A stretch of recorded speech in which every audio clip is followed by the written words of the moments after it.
అందరికీ నమస్కారం. ముందుగా ఇటీవల జరిగిన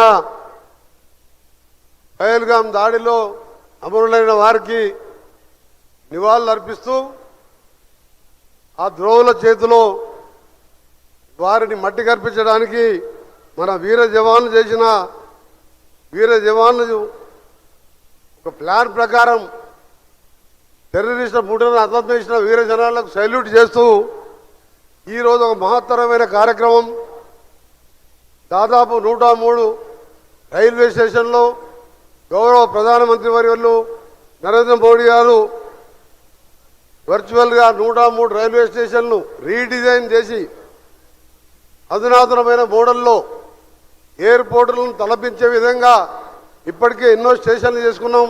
ఈరోజు మరొక 103 స్టేషన్లు చేసుకుంటున్న సందర్భంలో ఈ కార్యక్రమానికి ముఖ్య అతిథిగా విచ్చేసిన పెద్దలు గౌరవనీయులు సౌమ్యుడు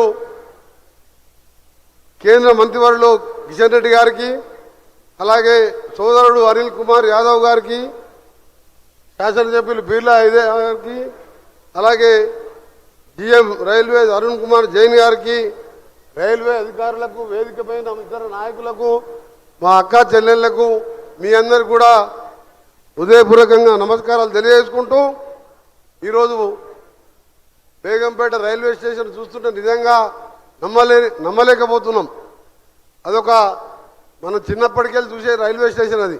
ఈరోజు రీడిజైన్ చేసిన తర్వాత దాన్ని చూస్తుంటే నిజంగా కూడా నమ్మలేని. ఇదే విధంగా దేశవ్యాప్తంగా రైల్వే స్టేషన్లు కానీ వందే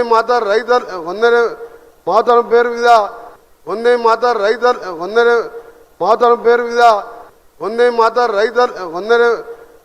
పేరు మీద వచ్చే ట్రైన్స్ కానీ అన్ని ఈ 10 సంవత్సరాల్లో ఎన్నో మార్పులు తీసుకొచ్చినాం. ఇంకా కూడా ప్రపంచంలోనే పెద్ద రైల్వే నెట్వర్క్ వ్యవస్థ ఉన్న దేశం ఏదైనా ఉందంటే మన భారతదేశమే.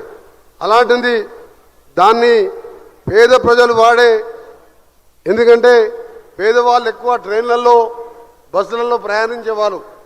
వారు కూడా ధనవంతుల్లాగా సూపర్ ఫాస్ట్ ట్రైన్లలో ఏసీ ట్రైన్లలో పోవాలని స్టేషన్స్ కానీ ట్రైన్స్ కానీ అభివృద్ధి చేసుకుంటూ పోతున్న సందర్భంలో కేంద్ర ప్రభుత్వానికి, ప్రధానమంత్రి గారికి, రైల్వే శాఖ మంత్రి గారికి, మన రాష్ట్రంలో చేపడుతున్న కార్యక్రమాలకి నాయకత్వం వహిస్తున్న కిషన్ రెడ్డి గారికి ధన్యవాదాలు తెలియజేసుకుంటూ, ఇంకా కూడా ఇప్పుడే మా ఎమ్మెల్యే గారు చెప్పిండు, ఆల్రెడీ గౌరవ కేంద్ర మంత్రి కిషన్ రెడ్డి గారికి నేను ఎంపీగా ఉన్నప్పుడే అప్పుడు రైల్వే మినిస్టర్ గారికి చెప్పడం జరిగింది. గట్కేసర్ నుంచి యాదగిరి గుట్టకు దాదాపు రోజు 1,00,000 మంది, 50 నుంచి 1,00,000 మంది వరకు వస్తుంటారు. ఎంఎంటీఎస్ని ఎక్స్టెన్షన్ చేయాలి. అది ఎక్కడైనా దేశంలో సగం రాష్ట్రం పెట్టుకుంటుంది, సగం రైల్వే శాఖ పెట్టుకుంటుంది. కానీ ఆ 10 ఏళ్లలో ఎన్నిసార్లు అడిగినా నేను ఎంపీగా పోయినసారి అప్పటి ప్రభుత్వం పట్టించుకోలే. ఆఖరికి రైల్వే మినిస్టర్ని కోరిన తర్వాత, కిషన్ రెడ్డి గారిని కోరిన తర్వాత మొత్తం కేంద్రమే భరించి ఇవాళ టెండర్లు కూడా పిలవడం జరిగింది. గట్కేసర్ నుంచి యాదగిరిగుట్ట వరకు పోయే భక్తులకు తక్కువ ఖర్చుతో పోయే విధంగా ఎంఎంటీఎస్ను కూడా త్వరగా పూర్తి చేయాలని గౌరవ కేంద్ర మంత్రి గారు కిషన్ రెడ్డి గారితో పాటు నల్గొండ కూడా హైదరాబాద్ తర్వాత పెద్ద జిల్లా తిరుపతి కానీ, చార్మినార్, మన మద్రాస్ ఎక్స్ప్రెస్ కానీ చాలా ట్రైన్లు పోయే రోడ్ అది. ఆ స్టేషన్ని కూడా పనులు స్లోగా నడుస్తున్నాయి. దాన్ని కూడా వేగవంతం చేస్తూ మిరియాలు కూడా ఒక కమర్షియల్గా రైస్ మిల్నే ఏషియాలోనే పెద్ద సెంటర్ కాబట్టి ఆ స్టేషన్ని కూడా అభివృద్ధి చేయాలని గౌరవ కేంద్ర మంత్రులు కిషన్ రెడ్డి గారిని, ఇంకా కూడా తెలంగాణ అభివృద్ధి విషయంలో మొన్ననే గడ్కరీ గారిని తీసుకొచ్చి దాదాపు 6,000 కోట్ల రోడ్లకు కొన్ని ప్రారంభోత్సవాలు, కొన్ని శంకుస్థాపనలు చేసుకున్నాం.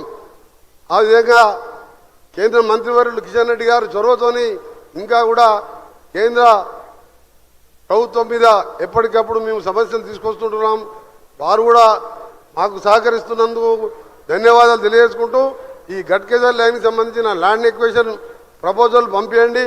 వెంటనే నేను కూడా గౌరవ ముఖ్యమంత్రి గారితో మాట్లాడి ఆ ల్యాండ్ ఎక్వేషన్ కంప్లీట్ చేపిస్తామని, 6 నెలల్లోపు ఆ ప్రాజెక్టు పూర్తి చేయాలని రిక్వెస్ట్ చేస్తూ మరొకసారి ఈ 103 స్టేషన్లకు సంబంధించిన ఆ ప్రాంత ప్రజలకు శుభాకాంక్షలు తెలియజేసుకుంటూ ముగిస్తున్నాను. జై హింద్.